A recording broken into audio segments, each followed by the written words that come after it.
કેમ છો મિત્રો? મજામાં ને? જય શ્રી કૃષ્ણ, જય માતાજી. જો આપણે છે ને અહીંયા સુરતમાં વેસુ એરિયામાં છીએ અને વીર નર્મદ યુનિવર્સિટી છે ને એની મુલાકાતે આવ્યા છીએ. પાછળ યુનિવર્સિટી છે અને હજી અંદર ગયો નથી, પણ મેં કીધું થોડુંક બહારથી પણ થોડુંક સ્પોટ કરી નાખું એટલે બધાને ખબર પડે. તો આપણે છે ને વીર નર્મદ યુનિવર્સિટી કહેવાય, મોટામાં મોટી સુરતની યુનિવર્સિટી છે ને એની મુલાકાતે આવ્યા છીએ. તો ચાલો મારી સાથે સાથે આપણે આગળ અંદર જોઈએ કે શું શું છે.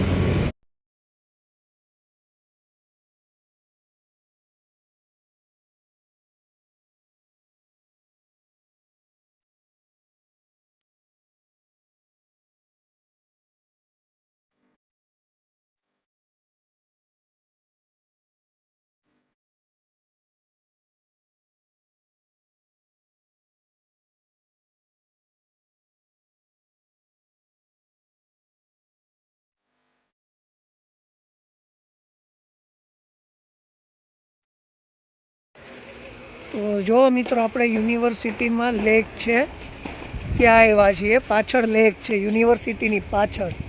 પહેલાં હું તમને આ લેક દેખાડી દઉં, પછી આપણે આગળ જઈએ કે અંદર શું શું આવે છે યુનિવર્સિટીમાં. અને વીર નર્મદ યુનિવર્સિટી છે આ, અને એકદમ પાછળની સાઈડમાં લેક આવેલું છે મસ્ત. બહુ ગ્રીનરી છે ને મજા આવે એવું છે. અને જો આગળ આવીએ ને એટલે આ સામેની બિલ્ડિંગ દેખાય છે ને એ ગર્લ્સ હોસ્ટેલ છે, અને ત્યાં અહીંયા રહેવાનું ને બધું. આ બાજુ યુનિવર્સિટી અને આ બાજુ હોસ્ટેલ એવી રીતે સામે છે.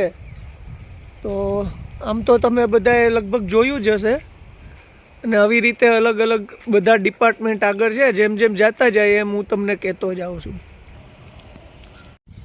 અને જો આ બાજુ છે ને department of English comparative literature એવું લખ્યું છે. ઇંગ્લિશ આવડતું નથી પણ જોઈ લેજો તમે બોર્ડમાં. ને આ બાજુ બોયઝ હોસ્ટેલ છે આ સામે. અને હજી આગળ બીજા અલગ અલગ ડિપાર્ટમેન્ટ છે તો જોઈએ આપણે.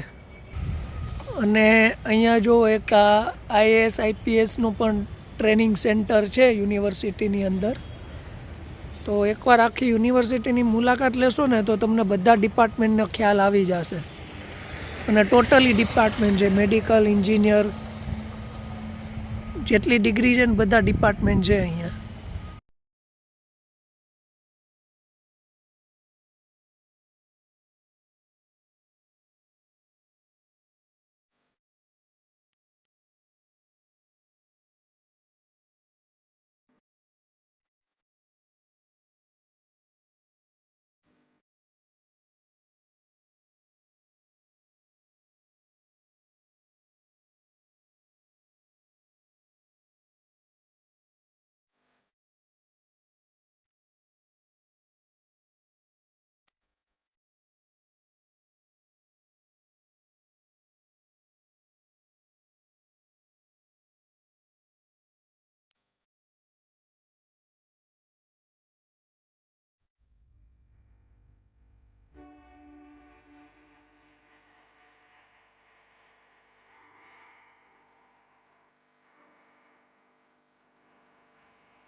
અને અહીંયા છે ને એક્ઝામિનેશન હોલ છે.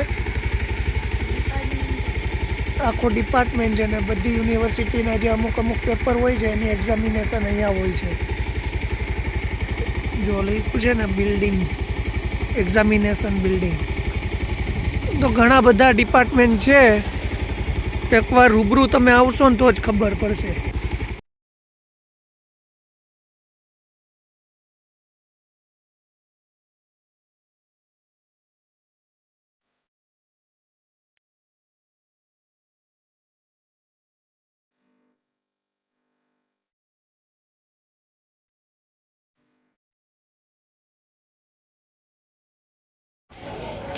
આ છે કોલેજ કેન્ટીન છે. અહીંયા બપોરે નાસ્તા પાણી કરવા હોય તો અહીંયા થઈ જાય, બરાબર ને?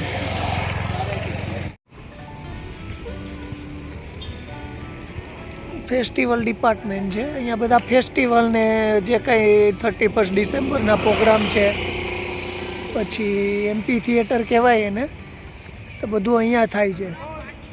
અને આ બાજુ પણ મેક્સ ડિપાર્ટમેન્ટ છે, બધા અલગ અલગ.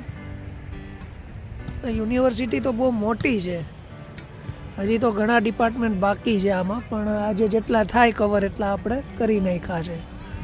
તો ચાલો હવે આપણે આગળ વધીએ છીએ. તો જો મિત્ર, આપણે સુરત આવ્યા હતા ને, તમને આગળ બધી વસ્તુ દેખાડી, પણ આપણને અહીંયા આપણા એક સબસ્ક્રાઈબર મળી ગયા છે. મોસ્ટ ઓફ જે તમે કદાચ ઓળખતા હો ને ના ઓળખતા હો, પણ તમને જોઈને ખ્યાલ આવી જશે. ઓળખો છો? કોમેન્ટમાં લખજો ઓળખતા હોય તો. ઓળખો છો બધા? ઓલમોસ્ટ નહીં ઓળખતા હો, અમુક જે લોકો છે જે મારા ફ્રેન્ડ્સ એ બધા ઓળખતા હશે. અને આ છે જયેશભાઈ પટેલ, બરાબર ને? જયેશભાઈ પટેલ છે, આપણા સબસ્ક્રાઈબર છે, ડેઈલી વ્લોગ્સ જોવે છે. અને આજે અમને અહીંયા બોમ્બે માર્કેટ પાસે મળી ગયા છે. ખરીદી કરવા આવેલા હતા અને એ પોતે પણ બોમ્બે જ રહી છે, પણ આજે મને ફોન આવ્યો હતો કે મળવું છે, એટલે હું એને બોમ્બે માર્કેટ મળવા આવી ગયો છું. બીજું કયો જયેશભાઈ, કેવું ચાલે? શાંતિ છે ને? તો આવી રીતે આપણને બધા નવા નવા સબસ્ક્રાઈબરો મળતા રહી છે. તો ચાલો હવે આગળ વધીએ પાછા. ને તો અહીંયા ટ્રાફિકની મગજમારી છે. હો ભાઈ, ટ્રાફિક જોરદાર છે. પણ હું તમને આજે એક વસ્તુ દેખાડું. એરોપ્લેન ઉડે, જોયું તમે કોઈ દી? નીચે એરોપ્લેન ઉડે છે, જુઓ. જો કેવું એરોપ્લેન ઉડે, 8 વાગે એટલે આવું બનાવેલું છે.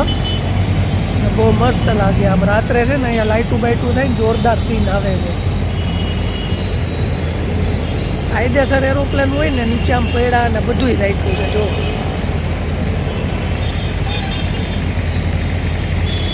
હમણાં ઉડી જાય એવું લાગે.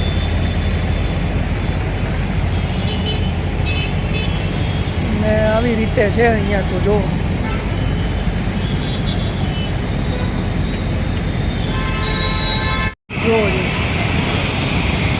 કેવું લાગે છે, મસ્તીનું.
તો આપણે છે ને રેલવે સ્ટેશન પાછા પહોંચી ગયા છીએ આજે.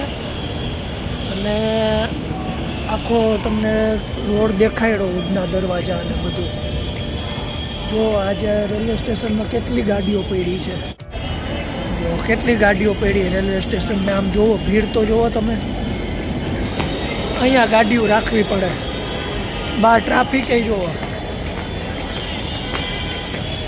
હોટલ ને આ તે રેલવે સ્ટેશનની એક્ઝેક્ટ આમ. ટ્રાફિક એ દુનિયાનો થાય જો.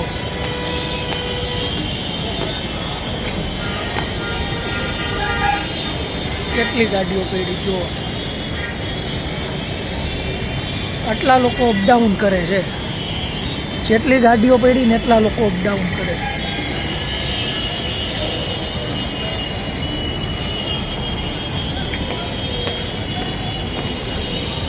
તો જો મિત્ર, આપણે છે ને પાછા અત્યારે નવસારી પહોંચી ગયા છીએ અને બહુ ટ્રાફિક હતો આજે તો.